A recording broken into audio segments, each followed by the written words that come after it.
Sebelumnya perkenalan dulu nih. Iya. Perkenalkan nama saya Gracia Tahalbika.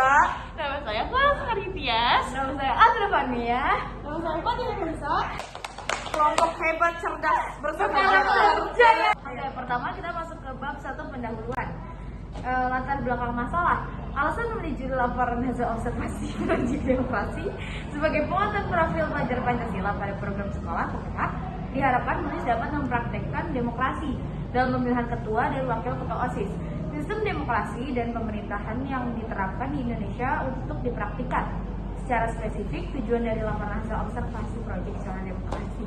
Demokrasi secara umum adalah bentuk pemerintahan di mana keputusan-keputusan pemerintah yang penting secara langsung atau tidak langsung didasarkan pada kesepakatan mayoritas yang diberikan secara bebas dari masyarakat dewasa. Demokrasi pendidikan adalah suatu pandangan yang mengutamakan persamaan hak dan kewajiban serta perlakuan tenaga pendidik yang sama dan adil kepada semua siswanya tanpa membeda-bedakan dalam segala aspek dalam kegiatan pembelajaran baik dilakukan di dalam kelas maupun di luar kelas. Bab yang pertama yaitu pendahuluan latar belakang masalah menurut ahli. Prinsip demokrasi adalah kebebasan karena hanya melalui kebebasanlah setiap warga negara bisa saling berbagi kekuasaan di dalam negaranya. Bab pertama yaitu gagasan demokrasi sebagai sistem pemerintahan berasal dari kebudayaan Yunani.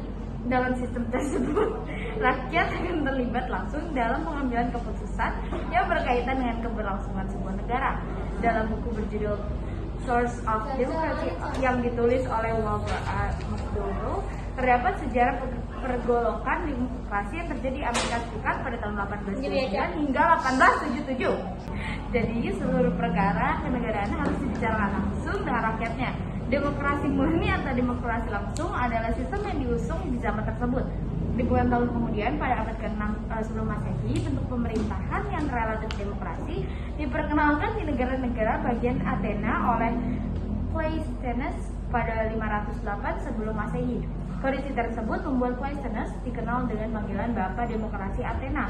Saat itu, Athena menganut demokrasi langsung dan memiliki dua ciri utama, yakni pemilihan warga secara acak atau mengisi jabatan administratif dan yudisial di pemerintahan, serta majelis legislatif yang terdiri dari semua warga Athena.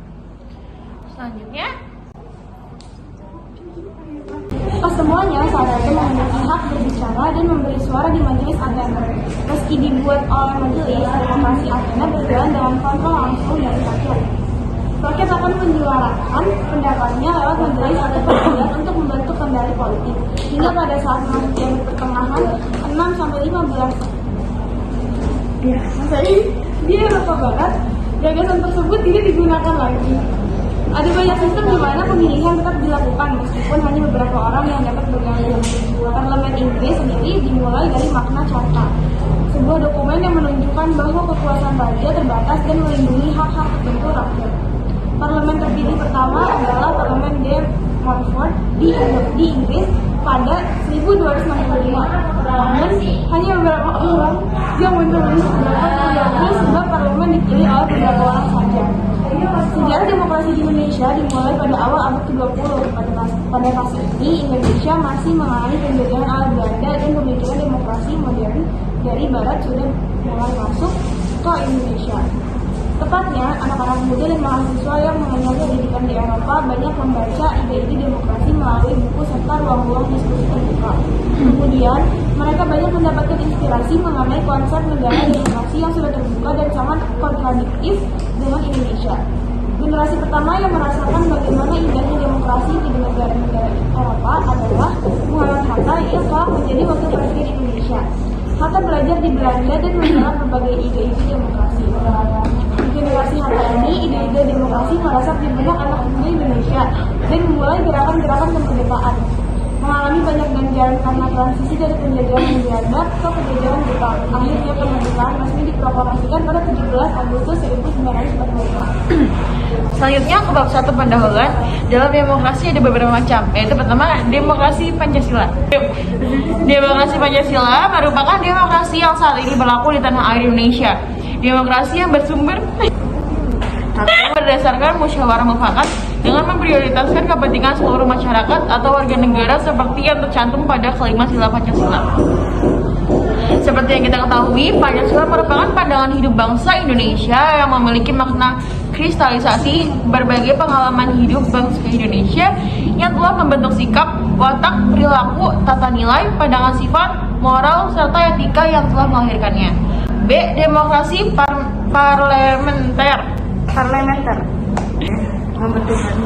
Demokrasi parlementer adalah demokrasi yang memberi banyak kekuatan kepada legislatif atau disebut juga dengan demokrasi parlementer. Pihak eksekutif memperoleh hak kekuasaan atas demokrasinya hanya dari legislatif, yaitu parlemen. Kepala negara juga berbeda dari kepala pemerintahan, dan keduanya memiliki tingkat kekuasaan yang berbeda-beda.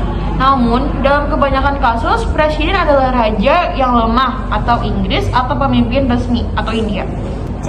Demokrasi langsung. Demokrasi langsung atau demokrasi murni merupakan jenis demokrasi di mana rakyatnya memiliki kekuasaan secara langsung tanpa perwakilan, perantara atau majelis parlemen. Demokrasi ini membutuhkan partisipasi luas dalam politik. Jika pemerintah harus mengesahkan undang-undang atau kebijakan tertentu, peraturan tersebut kemudian akan dilakukan oleh rakyat. Mereka memberikan suatu suara atau masalahnya untuk negaranya sendiri.